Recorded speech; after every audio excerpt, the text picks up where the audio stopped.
Broadcasting from beautiful, tropical Vero Beach, Florida, it's Money Nation with Ed Gardner. Now here is your host of Money Nation, Ed Gardner. Good morning, everyone. Welcome to Money Nation. Today we've got special guest, good friend of mine, Austin Sperry. Austin's the COO and the co-founder of Maritime Partners outside of New Orleans. They sell, finance, and lease tugboats, barges, and ships and other assets. Austin originally grew up in Connecticut.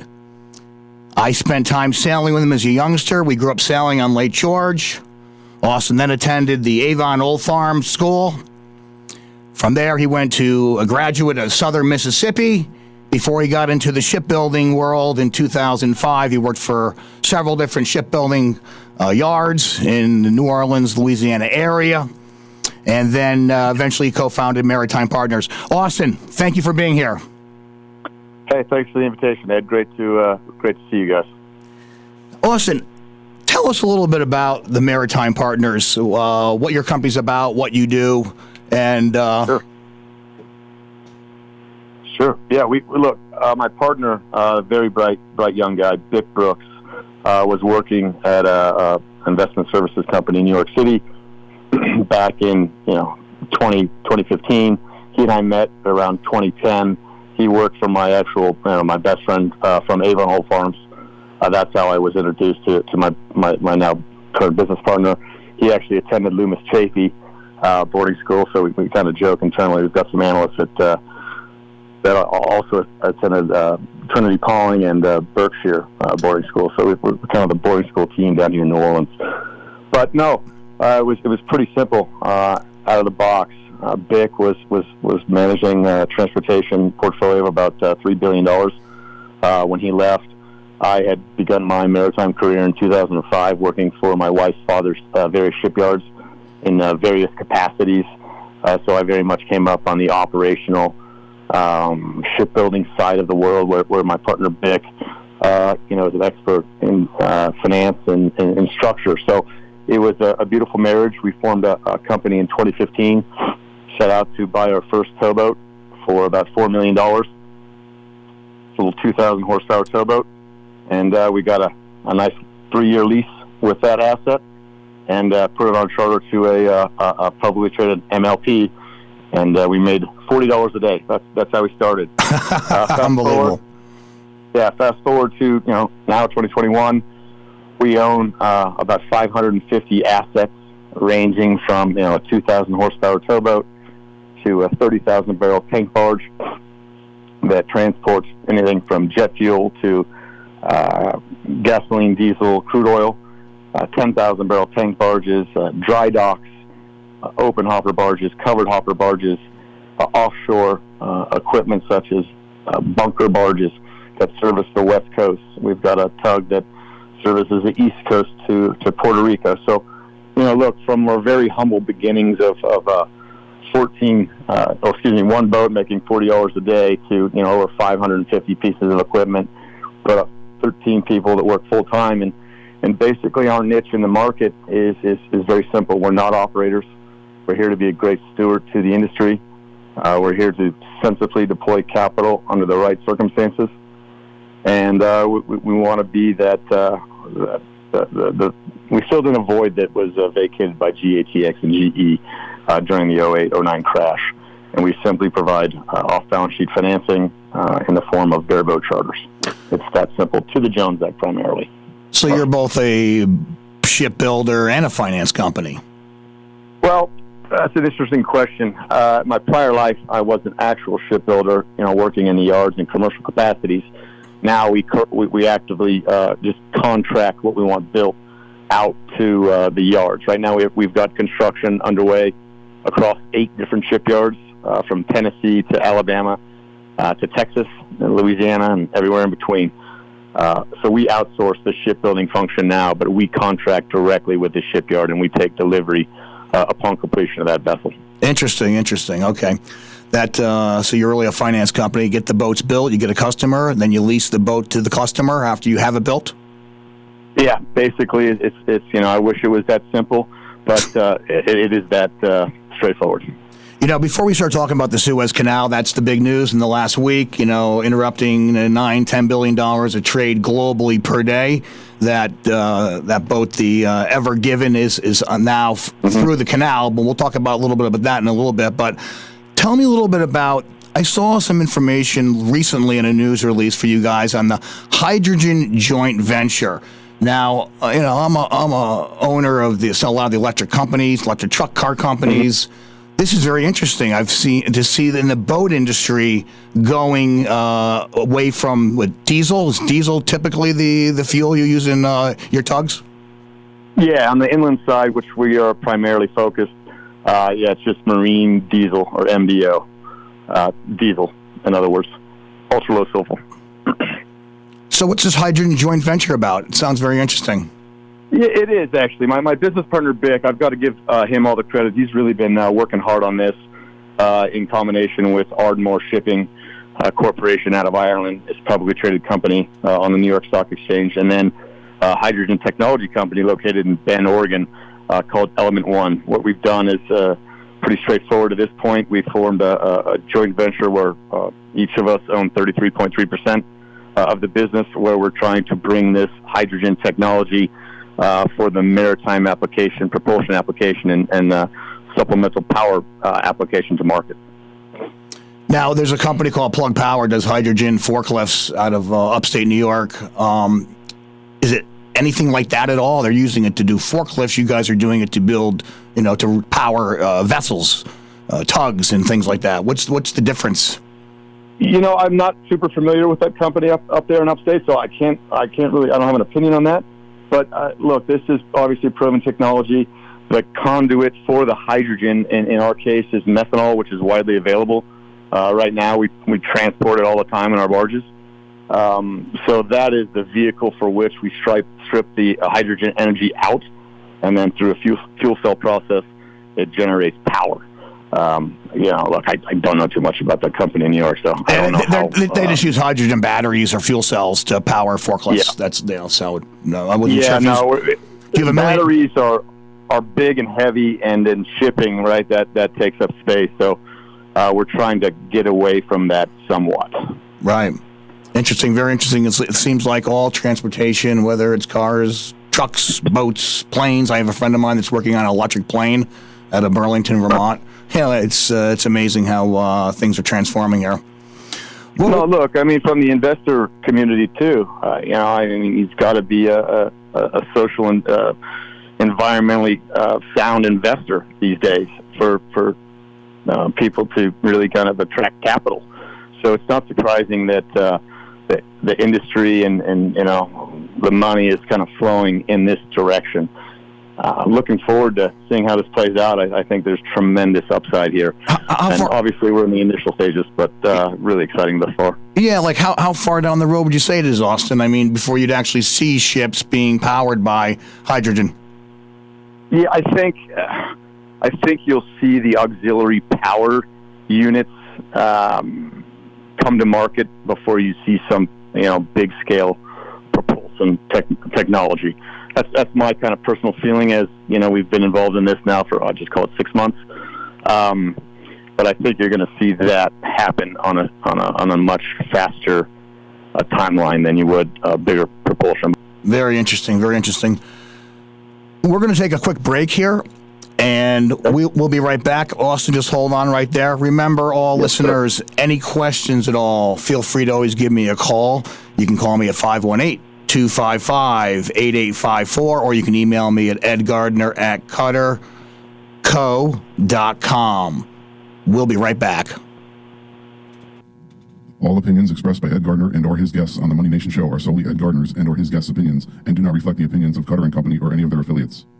You should not treat any opinion expressed by Ed Gardner and or guests as a specific inducement to make a particular investment or follow a particular strategy, but only in as an expression of their opinion.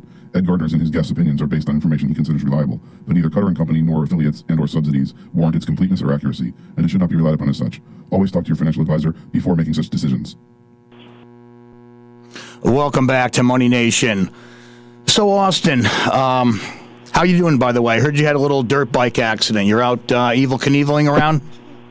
Yeah, I'm not 20 anymore, but it's amazing the fun you can have in first gear. But no, just kind of strained my back. So look, I'm on the mend. It's all good, having fun with one of my friends, and I'm not 22 years old anymore. But no real big problems. Just kind of jarred myself, and I'll be back sitting in my chair at the office here next week. Do some stretching and get some yoga going, and get that body nice and stretched out. It's just like the Olympics. Yeah, you'll be crewing soon before you know it, right? I can't wait. Hey, so let's talk about the Ever Given. That's the big news. Sure. Last week. This ship got stuck in the Suez Canal. Kind of unbelievable. With 50 boats go through there a day. I don't understand. They have pilots that they put on there, like they use pilots in harbors in New Orleans and whatnot. How in the world did that cargo ship get jackknifed like that? What's your opinion on that? What's your thoughts on that? It's pretty interesting. I've been following it somewhat closely. I mean, this is a big ship, right? I think it's like 1,300 feet long. It's, over 20,000 TEU. I mean, it's one of the largest ships in the world. I haven't seen too many reports at this stage that has given me kind of any indication there was, call it, foul play or anything. But yeah, you're right. Pilot gets on one end, gets off on the other, and he's got the ship's controls for that navigational period. I don't know if the wind was simply too much, if he was simply too far over on one side of the channel, and obviously ran aground. That's what happened. But I don't know what led up to that. Maybe there was an engine failure, which is all very possible. These are big, single engine driven propelled ships. So if that main goes down, you can get in trouble pretty quickly. And I think they're pretty lucky that they were only stuck for 6 days. I mean, like you're saying, it's that $9 billion a day impact. I mean, that could have been brutal. It could have been a lot worse. I did read one article yesterday, and it talked about how when it's windy, they usually go through the Suez at maybe, I think it was 7 or 8 knots. But if it's windy, they want to pick up speed in the boats, maybe from drifting sideways. But then the guy said you don't want to go over. I guess the boat was reported going 12 and a half knots. And I'm not sure if that's fast or slow for a big boat like that. Seems kind of fast, but he said if you go too fast, then your nose buries down, and then it's counterintuitive or counterproductive. What do you think? So maybe that was the case, that he was just going a little too fast because of the wind? Yeah, I mean, look, I think that that particular class of ship sails around 20 knots, in the open ocean. Okay.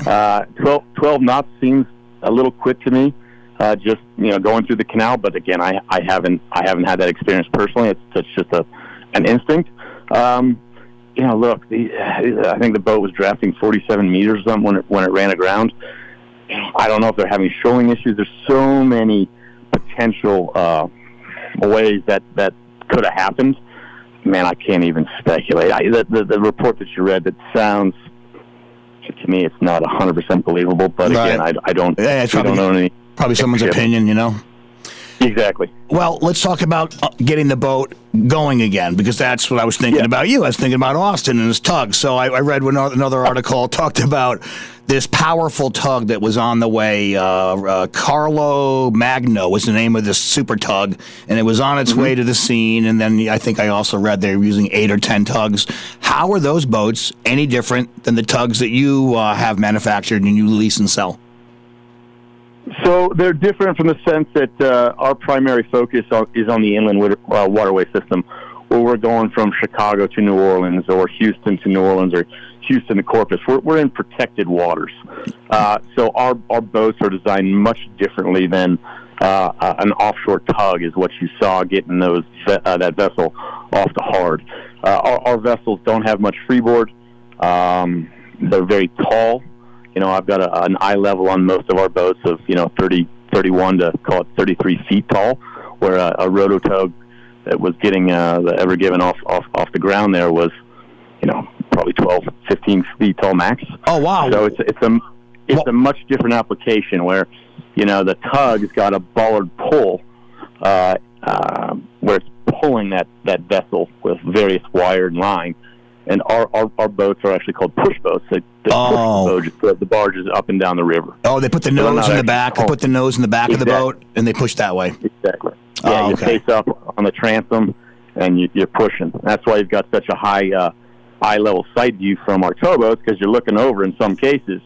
One 30,000 barrel barge, it is 300 feet long, right? And sometimes you got 2 long or 3 long, and that's over 1,000 feet out in front of the towboat. You got to be able to see. I've noticed when I've seen pictures of your boats, they do look very tall. They do look they don't look like a regular tug on the ocean, which we want to be lower for power to pull it, right? You don't want a big tall one when you're pulling, right? Only when you're pushing. That's right. You want that center of gravity. It's pretty interesting. There's a lot of technology, like the folks at Carl Center, who develop along with various manufacturers these Z-Drive rotos that power those units. These things are fully articulating. You got 2 on the back, 1 on the front. They move all different, independent of one another. They're really unbelievable pieces of equipment. I mean, those tugs in America, a Roto Tug, call it 90 bollard pull. It's going to be in the neighborhood of $20 to $25 million a unit. Unbelievable. So they're big ticket items. Yeah, those tugs that were on the job there, they were the right tugs for the job.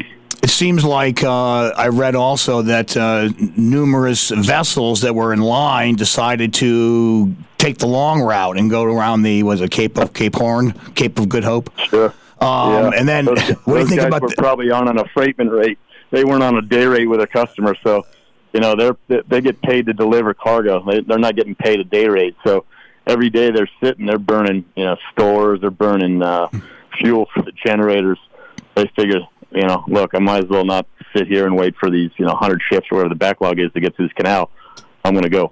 Yeah, it might end up taking them a little longer, but they didn't know that at the time, right? So that's why they kept moving. Yeah, that's right. And look, maybe they have a backhaul too that they've got to be to a certain port, loaded, cleaned, discharged, or unloaded, cleaned, ready to load again. So that could have factored into their decision. There's so many things in this logistical business that you've got to consider. It's not just, I've got to load, I've got to discharge, there's my window, I hope I don't have any problems. It's all right, once I get there, I've got to unload, is there room at the dock, can I tender in time? It's a very complicated process. And, once you see a boat stuck aground, that just really not good. It's not good. The bottleneck just multiply exponentially. Exactly. Hey, let's talk about a little bit of sailing. You are an Olympian for the United States. 2008 Summer Olympics in China.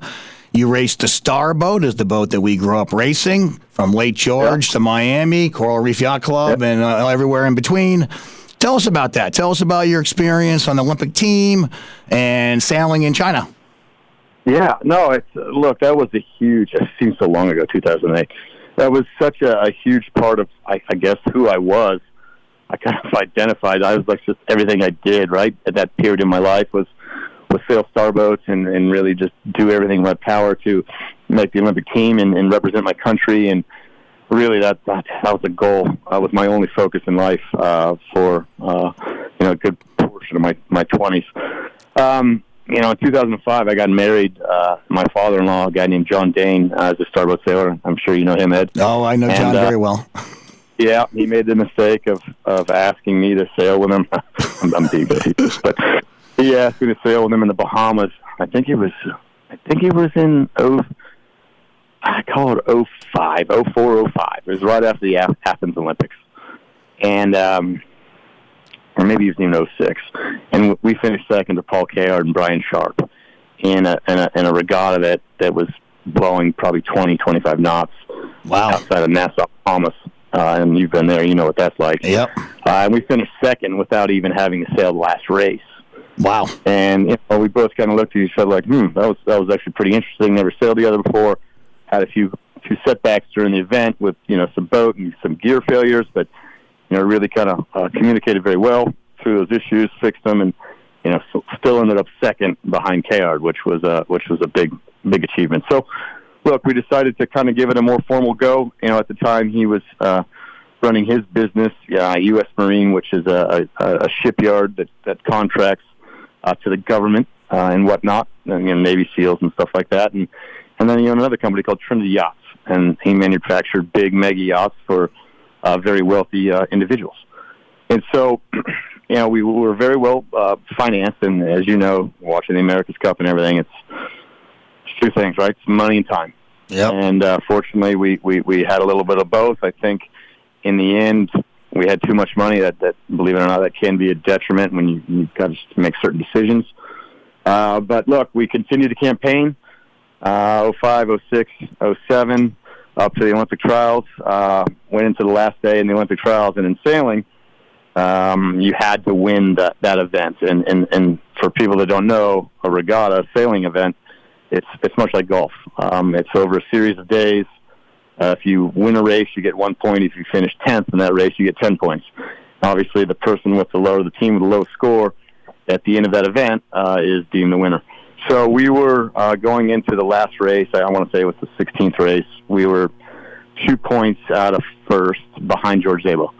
And, I think the U.S. sailing folks and other institutional types didn't want to see a guy like me or John go to the game. Maybe more so John because of his age, and how they maybe perceive that when they're out looking for investors or fundraising for the Olympic team. And, they're like, well, man, you got a 59-year-old man going to the Olympics. How hard is this? But right? He's a good sailor. So, yeah, he's a hell of a sailor. Right? You don't go to the Olympics because you don't have the touch.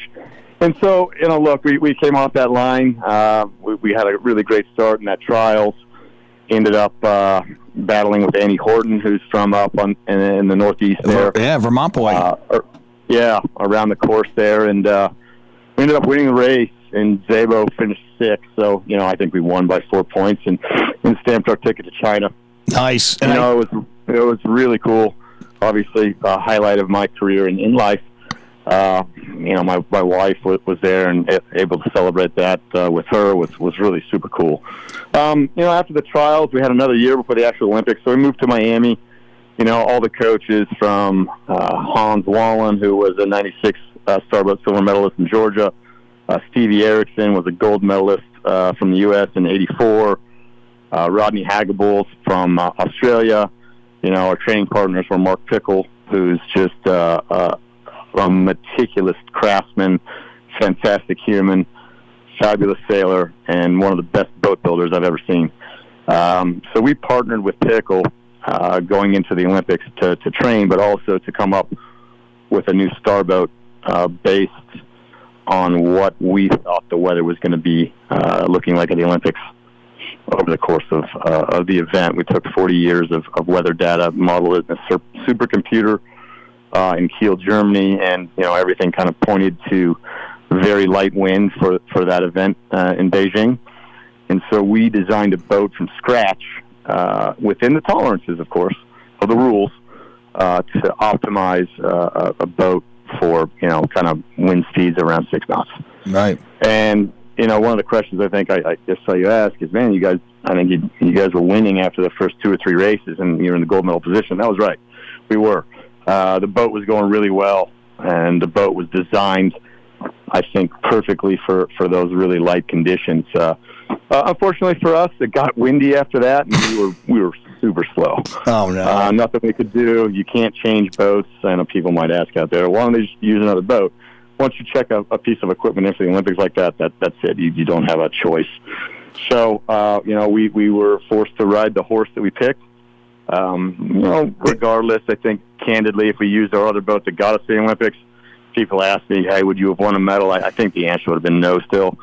The guys that won that year, the great Ian Percy and Bart Simpson and Freddie Loof and Anders Ekstrom and great sailors. Great sailors from all over the world, And then, obviously, Robert Scheidt and Bruno Prada. I mean, these are all multiple-time Olympians, multiple Olympic world champion medalists. It's really tough to beat these guys. And so we knew that going in. We took a calculated bet, we felt, on building that P-Star, and it just didn't work out. So, look, lessons learned. But obviously representing your country and, having that experience, no one can take that away from me. So never forget though that. And you were doing well in the first couple of days. So that's all must have been totally pumped in the beginning of it. So, hey, it was a great experience, like you said, and you'll always forget that. Austin, thank you very much for being with us on Money Nation. Really appreciate it. I hope you're going to feel better. Let's get together soon. And thank you again, Austin. See you in Miami, and thanks for the invitation, guys. Have a great week. You got it. And remember, listeners, anyone out there has any questions for me about your 401k, your IRA, any investments you have, feel free to give me a call at 518-255-8854, or you can email me at edgardner@cutterco.com. Thanks, everyone, for listening to Money Nation.